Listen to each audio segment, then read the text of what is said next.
I love technology.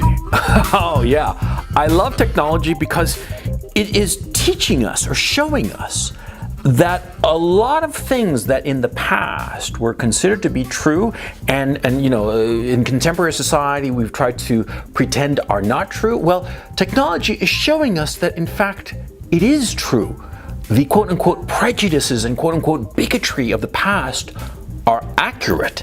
And one of those prejudices and bigotries of the past is physiognomy.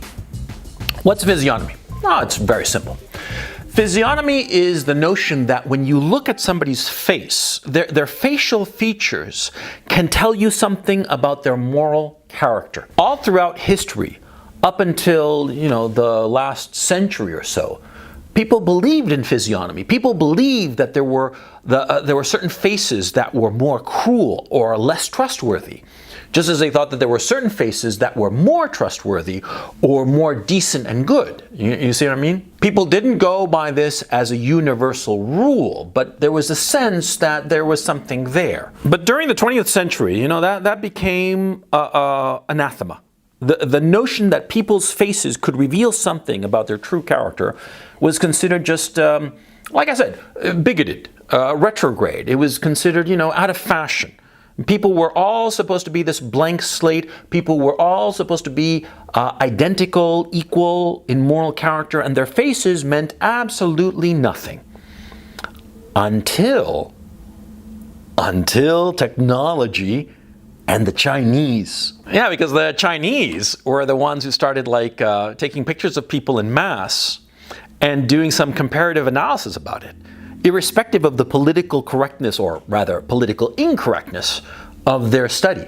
Yeah, they started looking at people's faces and looking how their criminality might be correlated to their facial features.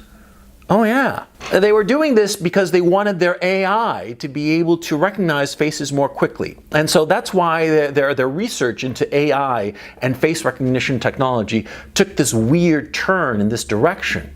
It's not an obvious direction, but it has had astonishing implications. Because in their research, the Chinese discovered that there was a correlation between certain features and criminality. Don't take my word for it. Just do a quick Google search. You'll find it. It's very easy. See? The stuff is out there. It came out recently. And the fact of the matter is that it creates all kinds of problems for leftists and people who don't want to recognize the truth. Well, it's goddamn funny, but here's the upshot of it. The Chinese took pictures of all these criminals and they input it into the AI. And it turned out that the AI could successfully identify criminals something like 70% of the time, if not more. I forgot. Hey, look it up. You don't have to take my word for it, okay? Look it up and you'll find it. It's easy to find, like I said. And they found that it was a non-trivial number of times that they could successfully recognize a criminal just from their faces. Because what was going on was that the AI had successfully correlated certain facial characteristics, you know, certain ratios between the length of the nose and the mouth and the cheekbones and the eyes and what have you, and correlated those numbers, those ratios, to criminal behavior. And of course, what this leads to is the obvious inference. You might be able to predict, just from looking at somebody's faces, whether they are a criminal or maybe whether they will become a criminal. Well, in all honesty, if you read the study and such, it's an open question whether there is predictive value in this, because it's unclear whether whether criminals' faces are a result of their criminal behavior somehow, or whether those who have those features will become criminals. The jury's still out on that question. But regardless of that question, something that is of more interest to you and me is the fact that, as I have always believed, and science, these Chinese people are proving it, see, you can see what kind of person you're dealing with if you look at their face. You can tell their morality from looking at their face. Now, this shouldn't be that surprising now, should it? Yeah, because see, tell me how many times you've looked at the face of some girl and she might be objectively attractive, but you're like, I don't want to deal with her. There's something wrong about her. There's something bad about her. Or on the opposite end, how many times have you met some guy and he just seemed like an ordinary guy, but there was something about his face and you're like, I want to be friends with this guy. This guy, he's a nice guy, he's a good guy, and I want to be friends with him and I want to hang out with him. And just by looking at the guy's face. How many times have you been in a situation where you looked at the guy and you thought to yourself, ooh, this guy is going to try to pull a fast one on me? True story. Back in March of 2018, I was setting up this studio, right? And of course, I don't know Russian. And so I needed some help translating to get workers to move stuff around and such. And so I hired briefly this medical student who is fluent in English and fluent, of course, in Russian. He was a nice kid. This kid, his name was Alexander. You know, he worked for me for about a week. And at one point, he called up a couple of buddies of his, or acquaintances rather, to help move some stuff around. Because, you know, him and me alone were not going to be able to do it, right? And he brought in one guy. And this guy, I just looked at him and he seemed sketchy as fuck.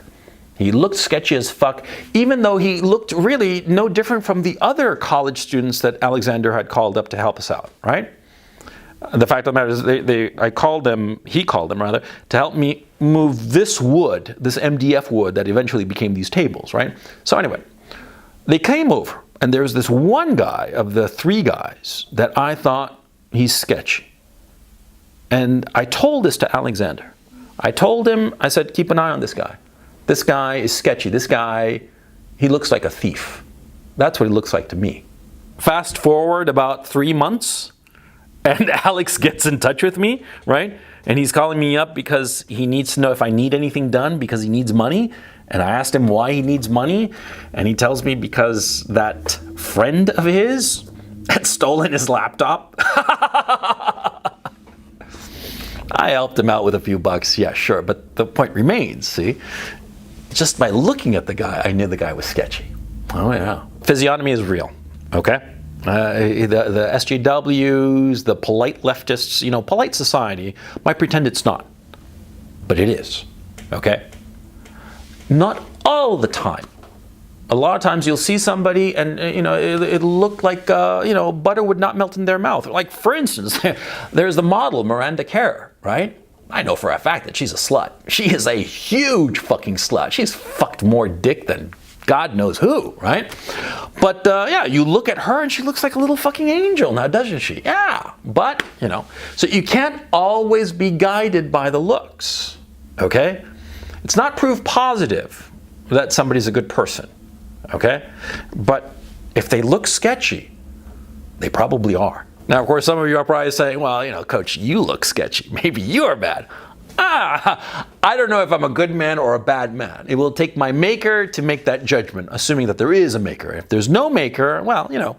But my point remains, and it's a very serious point. Don't fuck around with this. If you start to think that somebody, just by looking at them, is sketchy, assume that's the case. It's better to be proven wrong than to be proven right, now isn't it? Now, of course, there's a reason that physiognomy was, quote unquote, discredited in the 20th century. And the reason is that, see, we want to have the illusion that people's exterior appearance means nothing. We want to have that illusion because we want to have the moral framework of judging people by their actions and not prejudging them based on their looks. But the fact of the matter is we prejudge everybody insofar as their looks are concerned. Oh yeah. I mean, you're looking at me now, right? And how am I dressed? I'm dressed in a t-shirt and a ratty old hat, you know. I mean, do I look like an expert? No. Do I look like I'm dressed up in a lab coat with a little name tag and a pocket protector? No. Do I look like I'm a scientist? Of course not. I look like just some random guy, right? But if I wanted people to think that I'm a scientist, well, I'm going to dress up like a scientist. Because that's how other people will judge me. If I want to be taken seriously as a lawyer or a businessman, I got to wear a nice suit, right?